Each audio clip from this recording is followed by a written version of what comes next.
तैयारी चल रही है सीजीएल, झारखंड पुलिस, उत्पाद सिपाही, यही सबकी, राइट। और आज हम कर रहे हैं ऑब्जेक्टिव प्रश्न आपदा प्रबंधन से, सबसे इंपॉर्टेंट टॉपिक झारखंड जीके का। तो this is part 1 video. Part 2 disaster management की आपको मैं कल टेस्ट दूंगा 23 तारीख को, 23 फरवरी को, और डेफिनेटली जरूर रहिएगा प्रेजेंट रात के 8 बजे। यहाँ पे एनालाइज फॉर यू मुझे टेलीग्राम में फॉलो कर लीजिए, आपको काफी फायदा नहीं मिलने वाला है वहां से। और पीडीएफ की लिंक आपको डिस्क्रिप्शन में मिलेगी, और पीडीएफ आपको पता है इंग्लिश हिंदी दोनों में मिल जाती है। पीडीएफ में पासवर्ड लगा रहता है। तो यहाँ पे सबसे जो पहला प्रश्न है वो आप देख पा रहे हैं स्क्रीन के ऊपर। आप कमेंट में जरूर आंसर करिएगा कितना आप सही आंसर कर पा रहे हैं, ठीक है। तो यहाँ पे ऑलरेडी थियोरेटिकल जो वीडियो है मैं पढ़ा चुका हूँ, झारखंड का भूगोल, तो प्लेलिस्ट बनी हुई, जाकर देख लीजिएगा, ठीक है। झारखंड राज्य आपदा प्रबंधन प्राधिकरण, जिसको इंग्लिश में कहते हैं JSDMA शॉर्ट में, Jharkhand state disaster management authority, इसका गठन जो है वो आपदा प्रबंधन अधिनियम 2005 के तहत हुआ था। किस धारा के तहत हुआ था, ये आंसर करना है। तो option C is the right answer, धारा 14(1), ठीक है, सेक्शन 14(1).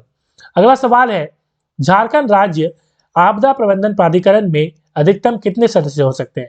तो 9 सदस्य अधिकतम हो सकते हैं, option C is the right answer. अगला सवाल, झारखंड राज्य आपदा प्रबंधन प्राधिकरण की सहायता हेतु गठित राज्य कार्यकारिणी समिति, देखिए झारखंड राज्य आपदा प्रबंधन प्राधिकरण जो बनाया गया है, इसकी सहायता कौन करता है? तो इसकी सहायता हेतु एक कमेटी बनाई गई है, एक राज्य कार्यकारिणी समिति बनाई गई है, ठीक है। तो ये फंड वगैरह को, कोई भी फंड आया तो सारी चीजें ये करती है। तो इसका जो अध्यक्ष है वो कौन होता है? तो वो होता है झारखंड का मुख्य सचिव। और हमारे वर्तमान झारखंड के मुख्य सचिव कौन है? सुखदेव सिंह जी, पिक्चर आप देख पा रहे हो। अगला सवाल है, झारखंड में आपदा के दौरान राहत कार्य के संचालन हेतु गठित राज्य आपदा कार्रवाई कोष में केंद्र एवं राज्य सरकार की हिस्सेदारी क्रमशः कितनी होती है? तो जैसा कि हमने कहा कि झारखंड में कोई आपदा आई है तो उसके लिए एक कोष बनाया गया है, ठीक है, राज्य आपदा कार्रवाई कोष।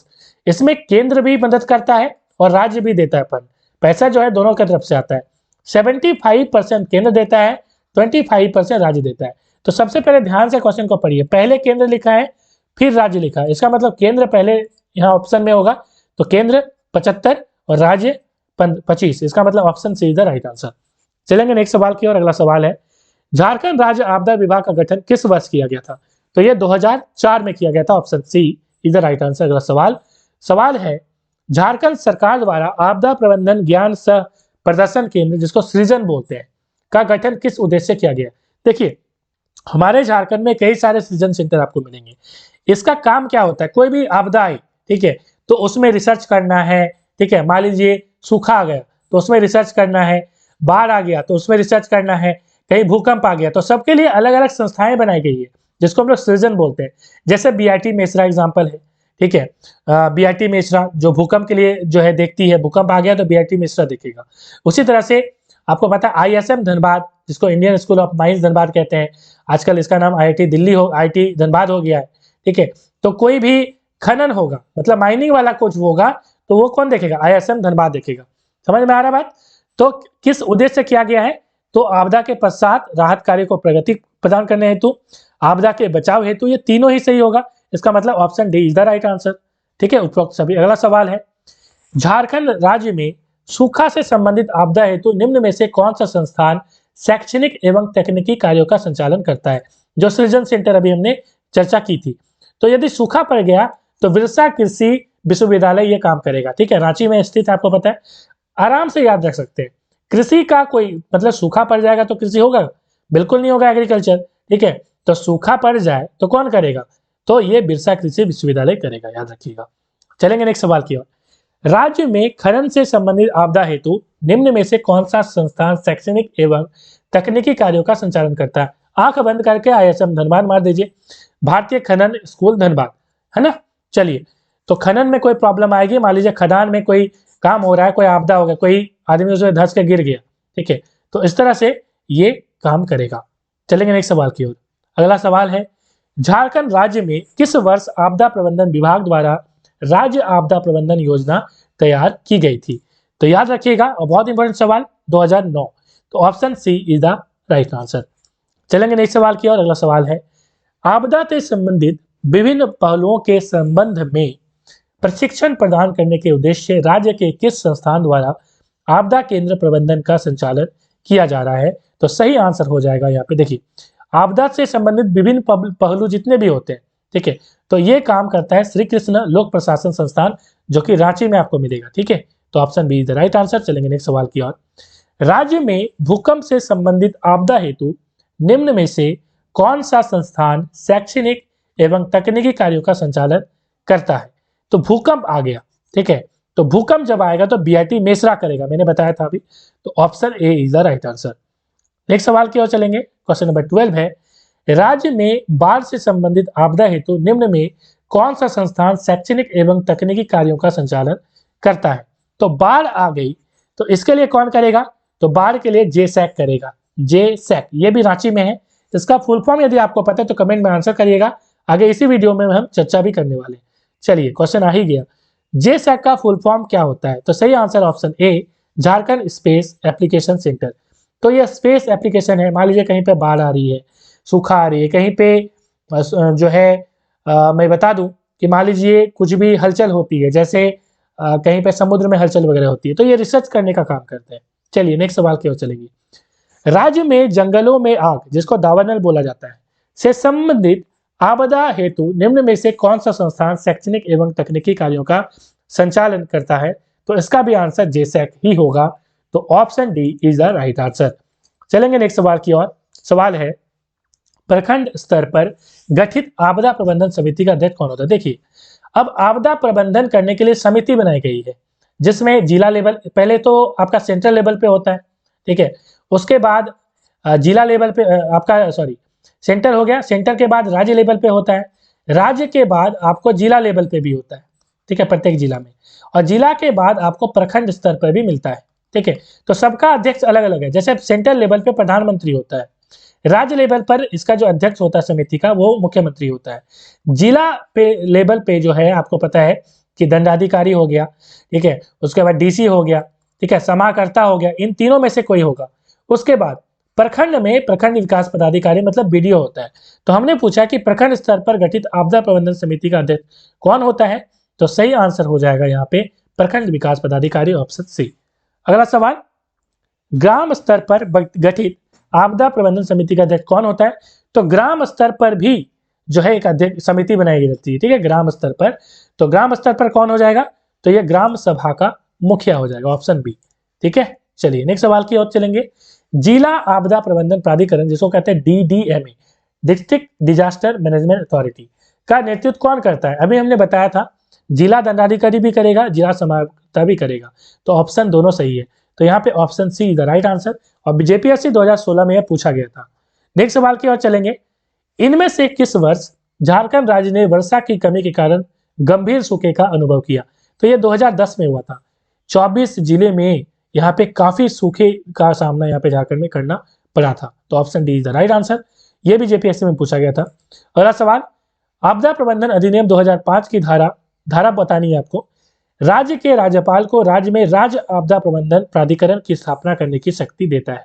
कौन सी धारा देता है? आपदा प्रबंधन अधिनियम की कौन सी धारा? तो यहाँ पे सही आंसर हो जाएगा 14(1), option A is the right answer. इसने इस क्वेश्चन को हमने पहले भी इसी में किया है, ठीक है, लेकिन जो कि जेपीएससी में क्वेश्चन बदल के भी दे देता है, इसलिए हमने ऐसे फिर से कर लिया। क्वेश्चन नंबर 20 करेंगे। झारखंड राज्य आपदा प्रबंधन प्राधिकरण किस वर्ष में गठित की गई थी? JSDMA, Jharkhand state disaster management authority, कब की गई थी? आपको पता होगा, तो ये सही आंसर हो जाएगा 2010, ठीक है, तो यहाँ पे option C is the right answer. चलेंगे नेक्स्ट सवाल की ओर। आपदा प्रबंधन के ज्ञान सह प्रदर्शन केंद्र का मुख्य कार्य क्या है? तो मुख्य कार्य तो सभी है यहाँ पे, इनमें से सभी, ज्ञान सह प्रदर्शन भी करता है, जागरूकता फैलाता है, कोई स्थानीय जो यदि आवश्यकता आ गई तो जानकारी प्रदान करने का भी इसका काम है, ठीक है। नेक्स्ट सवाल की ओर चलेंगे। भूकंप संवेदनशीलता की दृष्टि से झारखंड राज्य को किस जोन में रखा जाता है? जो जोन आपको पता है कि 2, 3, 4 तीनों में आपको पड़ता है, तो option D is the right answer, ठीक है। और यदि पूरे इंडिया की बात करें तो 2, 3, 4, 5 ये चारों जोन आपको इंडिया में मिलेगा। तो झारखंड में 3 टाइप के जोन है, 2, 3, 4, ठीक है। सबसे खतरनाक 4 होगा, उससे कम खतरनाक 3 होगा, और सबसे कम खतरनाक 2 होगा, मतलब इसके हिसाब से, ठीक है। चलिए अगला सवाल। और अगला सवाल क्या है? भूकंप जोन 4 के तहत झारखंड के कितने जिले आते हैं? तो 2 जिले आते हैं इसमें, हम लोग आगे चर्चा करेंगे कौन कौन से जिले आते हैं, ठीक है। चलिए अगला सवाल। भूकंप जोन 3 के तहत झारखंड के कितने जिले आते हैं? तो सही आंसर यहाँ पे हो जाएगा 15 जिले। ठीक है, चलिए हमने ऑलरेडी इसको कवर कर लिया है थियोरेटिकल वीडियो में। ठीक है, और जोन ये वाला बता दूं कब क्वेश्चन आएगा नहीं आएगा। जोन 4 में कौन कौन सा आता है? तो गोड्डा और साहेबगंज का उत्तरी भाग। यदि आप मैप झारखंड का बनाएंगे, ठीक है, तो ये वाला जो एरिया है, ये वाला आपको यहाँ पे क्या मिलेगा? तो यहाँ पे भूकंप बहुत ज्यादा देखने को मिलेगा और बाढ़ की समस्या भी यहाँ पे सबसे ज्यादा मिलता है। ठीक है, तो इसको हम लोग क्या बोलेंगे? North east. ठीक है, तो यदि आप ईस्ट वेस्ट नॉर्थ साउथ करेंगे तो ये वाला हिस्सा में पड़ता है। ये नॉर्थ ईस्ट वाला एरिया में बाढ़ की समस्या और भूकंप की समस्या भी है। जबकि सूखा की समस्या आपको इस रीजन में मिलेगा, पलामू। सबसे ज्यादा सूखा पलामू में पड़ता है। ठीक है, और ये वाला जो है हिस्सा हो गया नॉर्थ, आप देख पा रहे हैं नॉर्थ है और ये वेस्ट है, तो नॉर्थ वेस्ट में आपको सूखे की समस्या देखने को मिलती है। ठीक है, आप आई होप आप समझ गए होंगे। चलेंगे नेक्स्ट सवाल की ओर। भूकंपीय संवेदनशीलता की दृष्टि से झारखंड के सर्वाधिक संवेदनशील 2 जिले कौन से हैं? तो साहेबगंज और गोड्डा, मैंने कहा अभी। ठीक है, नॉर्थ ईस्ट में साहेबगंज और गोड्डा ये जिले हैं। ठीक है, तो जो हमने मैप में दिखाया था ना, ये वाला इधर साहेबगंज और गोड्डा मिलेगा। ठीक, और यहाँ पे गंगा नदी भी आप पता है ऐसे करके बहती है। ठीक है, और यहाँ पे राजमहल की पहाड़ी भी है, जिसके कारण यहाँ पे भूकंप ज्यादा देखने को मिलता है। और यहाँ से और एक चीज बता दूं कि हमारे हेमंत सोरेन जी, जिन्हें गार्ड ऑफ ऑनर दिया गया है साहिबगंज, वो गए हुए थे अभी। और यहाँ पे साहिबगंज के बरहेट, ठीक है, विधानसभा क्षेत्र से वो विधायक हैं, एमएलए हैं। ये सवाल पूछा जा सकता है एग्जाम में, इंपॉर्टेंट है, याद रखिएगा। झारखंड राज्य का कौन सा भाग बाढ़ से सर्वाधिक प्रभावित होता है? तो बाढ़ से हमने कहा कि यही वाला, इधर वाला गोड्डा साहिबगंज वाला, मतलब गोड्डा साहिबगंज मतलब क्या पड़ेगा? उत्तर पूर्व पड़ेगा, है ना। तो उत्तर पूर्वी झारखंड सही आंसर हो जाएगा, ऑप्शन सी। चलेंगे नेक्स्ट सवाल की ओर, ये वाला गोड्डा और साहिबगंज वाला। ठीक है, चलिए चलेंगे नेक्स्ट सवाल की ओर। अगला सवाल है, झारखंड राज्य का कौन सा भाग सूखा से, तो सूखा हमने बताया था अभी कि सूखा से जो है इधर वाला सूखा में प्रभावित होगा, ये वाला एरिया। तो ये पलामू वाला जो एरिया है, ये वाला मतलब ये पड़ेगा आपका उत्तर पश्चिमी झारखंड। ठीक है, उत्तर पश्चिमी झारखंड। चलिए अगला सवाल, झारखंड राज्य का कौन सा जिला सूखा से सर्वाधिक, तो ये हमने बताया पलामू, एकदम देख के टिक कर देना है। नेक्स्ट सवाल की ओर, झारखंड राज्य में बाढ़ का प्रमुख कारण क्या है? देखिए पलामू के बारे में एक बता दूं, पलामू में पलामू का किला है। ठीक है, और पलामू में एक नाम, जगह का नाम है मेदिनी नगर, जिसका पुराना नाम क्या था? डाल्टनगंज था। और मेदिनी नगर जो नाम है वो मेदिनी रॉय, जो कि यहाँ के राजा हुआ करते थे। ठीक है, तो उन्हीं के नाम पे पड़ा है ये। अगला सवाल 29 नंबर, झारखंड राज्य में बाढ़ का प्रमुख कारण क्या है? देखिए पानी जो है नदी में भर जाती है जब मानसून की वर्षा होती है। मानसून ऑलरेडी हमने कवर कर लिया है कि झारखंड में मानसून कैसे आता है। तो दक्षिणी पश्चिमी मानसून पूरे इंडिया में आता है, तो पूरा कवर किया है, जरूर देखिएगा वीडियो, बहुत इंटरेस्टिंग वीडियो है। तो यहाँ पे सही आंसर क्या होगा? अत्यधिक मानसूनी वर्षा के कारण नदियों के जलस्तर पर वृद्धि, option B is the right answer. Next सवाल, निम्न में कौन सा प्राकृतिक आपदा का उदाहरण नहीं है? प्राकृतिक आपदा का मतलब क्या होता है? मतलब नेचुरली आता है अपने आप। तो जैसे ज्वालामुखी विस्फोट अपने आप आएगा, भूकंप अपने आप आएगा, नाभिकीय विस्फोट, न्यूक्लियर जो डिफ्यूजन होता है, तो ये वाला तो अपने से आएगा नहीं। ये परमाणु बम या कोई एटम बम है वो गिराएगा, जैसे हिरोशिमा में पूरे वर्ल्ड में सबसे पहले गिरा था, आपको पता है, जापान में। तो ये नाभिकीय विस्फोट जो है, हालांकि झारखंड में कभी हुआ नहीं अभी तक। ठीक है, तो ये जो है वो प्राकृतिक आपदा का उदाहरण नहीं है। ठीक है, तो सवाल पूछा जाता है कि कौन सा विस्फोट, मतलब कौन सा आपदा भी झारखंड में आया नहीं है, तो याद रखिएगा नाभिकीय विस्फोट वाला सही आंसर होता है। यहाँ पे अगला सवाल है, इनमें से कौन सा क्षेत्र भूमिगत कोयला खदानों में आग से होने वाली आपदा के कारण सर्वाधिक चर्चा में रहता है? तो झरिया, झरिया सबसे ज्यादा कोयला, ठीक है, झारखंड में यहीं पे पाया जाता है।